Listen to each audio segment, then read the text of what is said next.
Ako by ste opísali štýl vašej kaviarne? Momentálne eklektický a trošku street. Kto navrhoval interiér? Bola to vaša vízia alebo skôr dizajnerová? Ja som navrhovala interiér a v podstate som sa odrážala od toho, čo už tu bolo, a čo sme mali k dispozícii a zároveň aj z hľadiska časového, že koľko stihneme prerobiť za 2 týždne. Aké prvky ste chceli mať v priestore?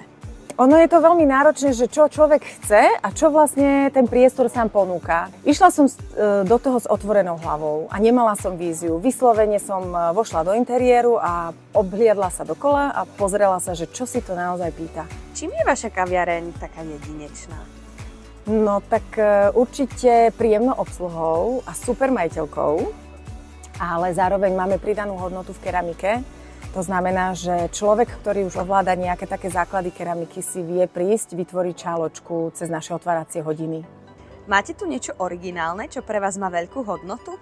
Áno, máme tu pár krásnych originálnych kúskov, obrazy, čo som namalovala ja, ale hlavne krásne keramické šáločky, ktoré ponúkame aj na predaj, ale zároveň do nich nalievame naše kapučínka.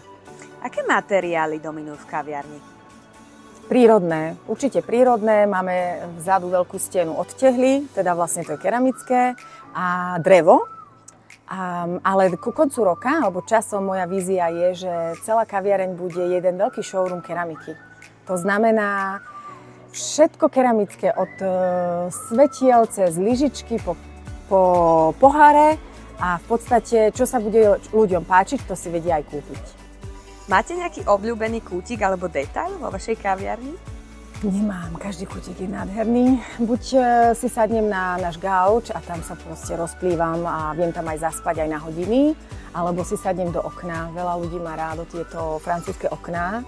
To je strašne krásny výhľad, či znútra alebo zvonku, ale aj vonku, tuto na terase. Máme úžasné také dovolenkové stoličky a ja sa cítim jak na Malorke.